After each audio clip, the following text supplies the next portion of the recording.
Last time, Kakarot and his allies went to Earth to help Tien and the planet to stop Piccolo once and for all, by Kakarot using Super Saiyan Blue, and Granola using a new original form called Ultra Cerulean.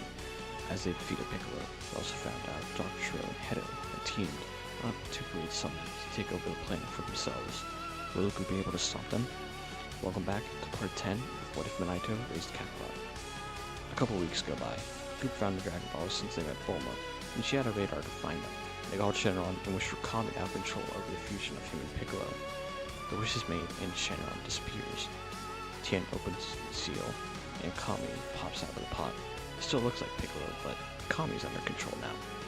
The group explains to Kami what happened and why he's so strong now. Kami is shocked that someone, let alone two people, were able to stop Piccolo with ease. Kami is a bit concerned that they may turn on him and Earthlings, but Kakarot tells Kami not to worry. As the group fly back to Kami's locale, we'll be able to text yet another robotic bug and tells Granola. Granola tells everyone, and Kami starts to show concern. As the group land back at Kami's lookout, Kami looks at the edge of the lookout as he then gives a horrified look. He sees a large red and green bug.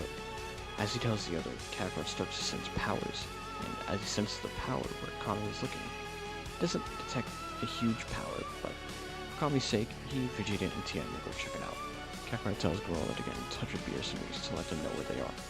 As the three fly towards the power, they notice an alarm going off with distant screaming.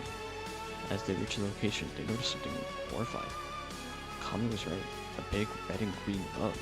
Dr. Gero and Hedo look at the three smiling.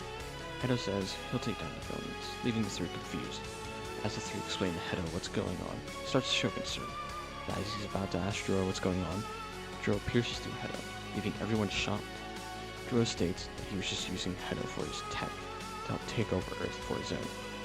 Tien recognizes who Gero is due to Bulma talking about him before. Gero orders Somax to kill the three, but as he does, Somax then steps on Gero, killing him. The three are disgusted at the aftermath from Somax squishing Gero, but I'll spare you the details. Somax screams as the area starts to flatten around him, leaving the three shocked at his power. How does something this big slip by them for this long? Were the little robotic bugs Granola saw giving Somax information? Somax rushes towards the three at fast speeds, catching them all off guard. Somax knocks Kakarot away towards him as Vegeta tries shooting a ki blast that just simply bounces off of Somax. Vegeta, left speechless, and yells at Tien if he has any ideas on how to stop this guy, to which Tien is just stunned and scared on what to do. Kakarot, now in Super Saiyan Blue, charges towards Somax, trying his best to fend off the insect, but he's not even leaving a scratch on him. All he's doing is just tickling him. Somax swats Kakarot away yet again, as he then shoots a ki ball from his mouth right towards Kakarot. Kakarot shoots his own ki beam, struggling to stop the ki blast, until Vegeta appears beside Kakarot and shoots his own, just barely stopping the ki blast from hitting them.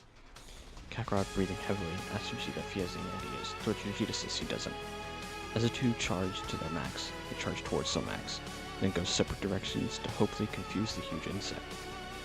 Somax, not being able to hit both at once, screams as a black electric aura appears around him, shocking Vegeta and Kakarot, fall to the ground unconscious, leaving only Tien. As Somax starts to lift his foot to squish Vegeta and Kakarot, a quick orange light flies through, grabbing the two, saving them from becoming flattened. It's Granola in his Ultra Cerulean form. He tosses the two over to Monaito, who flew over with Kami. Monaito heals the two, waking them up. Kakarot is a bit annoyed at Monaito doing this, but Monaito then tells him they're about to be killed by Somax if it wasn't for Granola. Kami tells Kakarot that they were able to get in contact with Beerus and Whis, who also say they need to meet them for something urgent as well. Kakarot looks over at Somax, who is angered at not being able to hit Granola at all. Granola is shooting him, so Somax's vital points until it'll be able to text something. Somax has a huge vital point at the top of his head. He tells Granola, who shouts at everyone else, where to aim their attacks at. Kakarot tells Granola to just keep charging ki blast. They can allow Somax for a bit. Kakarot looks at Vegeta, and nods at him, as the two start powering up. Something is different with Kakarot's aura. It starts turning a darker blue with his eyes, turning a dark shiny blue. Vegeta also starts powering up with electricity appearing around him, and his hair being more spiky. As the two then war together, they're both shocked at the power they have. Kakarot now, of course, unlocked Blue Evolution, but Vegeta unlocks something new that we'll call Extreme Apex. The power of Super Saiyan Apex, drawn out to its absolute max. Even Granola is shocked at their new power, asking if they think that's enough. The two disagree, saying it won't be enough to stop Silmax. Kakarot looks at Granola, telling him to keep charging his final attack, no matter what happens to them. Granola was reluctant at first, but knows this is the best decision. Vegeta and Kakarot charge towards Silmax, who screams and starts to shoot Ki balls at the two. The two start to deflect the Ki balls easier, but they struggle a little bit. Silmax starts to get annoyed by the two, them constantly shooting Ki blasts at it. They aren't hurting him at all, but it's starting to annoy him. Granola yells at Kakarot saying that he's ready to shoot Silmax. They just need to hold him in place. Kakarot nods as he tells Vegeta they need to hold him in place, but they don't have any moves that can keep him in place. That's until Tien tells them to move. As they look up at him, they see his hands are together in the shape of a square. As the two move, Tien yells out Kiko Ho. It doesn't hurt Silmax, but does keep him in place long enough for Granola to finally shoot his Ki blast. And as he does, Silmax notices, but it's too late for him. The shot pierces the top of Silmax's head. As he does, Omega detects something is off, as Granola yells at them to get away. Something isn't right. Silmax's whole body starts to glow as the group all fly away from him. They see a big explosion behind them. If they didn't get out of there, they most likely would have died from the explosion. As the group fly back, the Kamis look out. They're then greeted not only Kami, but Beerus and Whis as well. Kakarot then explains to Beerus what happened and why they came to Earth, but Beerus stops him and interrupts him and says he has more important news. The Omni King, Grand Zeno, has called all universes for a tournament. They need 10 contestants each. If you lose all your contestants, the entire universe you live in is destroyed to nothing. The last universe standing gets Super Dragon Balls. Each Dragon Ball scores for anything without any consequences at all. You see, it leaves the entire group shocked. What the hell? Why does someone like Zeno think this is okay? He says that Zeno said there's too many universes to look after. So, he thinks it'd be easier if one of the ones with the lower mortal levels could fight their way to living. Beerus tells Kakarot he needs to get a team of 10 people together to fight to keep their universe safe. Kakarot tells Beerus that he, Vegeta, and Granola are a guarantee for the team. They don't know who to use for the rest. Tien interrupts and says that he, Krillin, and Yamcha can join. Sure, they may not be as strong as them, but they're strong on their own terms. Kakarot smiles as he says that's alright. 6 contestants. They only need 4 more. That's when Kami speaks up. Since he's at a young age now and as strong as the Piccolo they fought, he could help them. That's 7 contestants.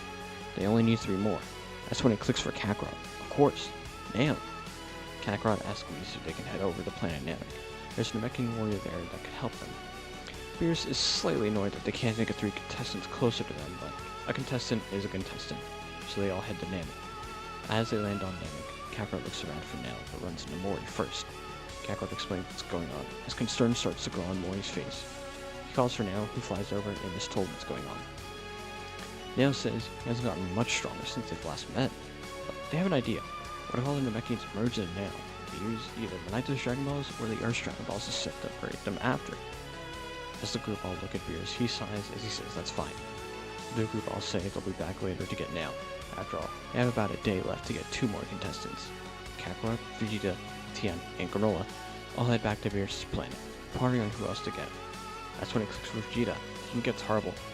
He may not be as strong as him, Kakarot, but another Saiyan wouldn't hurt. Kakarot then asks Vegeta if he knows about any other Saiyans. Maybe they could find a mutant Saiyan who can't control their power, but Vegeta tells Kakarot not to get too far ahead of himself. Beerus sends Whis and Vegeta to go get Tarble, as the rest of them will think of what else to do. That's when Tien interrupts. There's an old lady named Fortune Teller Baba who could bring people from the afterlife back to the living world temporarily for 24 hours. The group keeps it in mind, but they don't know who they can get from the afterlife to help them. That's when Granola gets an idea. He leans over to Kakarot, who smiles. Of course, why didn't you think of that? Beerus calls for Shin, asking him to take the 3 of them back to Earth. It's easier and quicker for him to teleport them there instead of Whis. Shin kaikais them back to Earth, as Tien shows the 2 where Fortune Teller Baba is. As they meet her, they tell her what's going on. She's showing fear, but says that one of them can come with her to meet King Yama, and let him know the situation. Kakarot speaks up, saying he'll go with Baba. As the 2 head into a building, Baba opens a door they both walk through. Kakarot, surprised, looks around him. Little clouds, weird spirits in a line. Baba tells him to follow her, and that they'll meet King Yama. As they meet him, they tell him the situation. He sighs and tells them that they can go to heaven to get someone. But that's when Kakarot speaks up actually. They need to go to hell for who they're looking for. Yama, confused a little bit, lets them know how risky it is going to hell. Kakarot says he knows the risk and he's willing to take them. As Yama allows them to go to hell, Kakarot looks around and tells Baba to wait here. He'll go get who he's looking for. As Kakarot starts flying around, looking for who he's looking for, he decides to make his life a bit easier to find who he's looking for. Kakarot powers up in the Super Saiyan. Surely the person he's looking for can sense ki, and lo and behold, he's right. Someone yells at him, asking if he's a Saiyan. That's when Kakarot smiles as he transforms into base, shocking the person. Kakarot introduces himself. His name's Kakarot. Shocking the Saiyan, making Kakarot smile, saying it's good to see his father finally. And with that, that's where we'll end off for this part. What do you guys think of this part? Let me know what you think in the comments below. Also, be sure to like the video and subscribe. It helps out the channel a lot. And with that out of the way, I'll see you guys in the next part.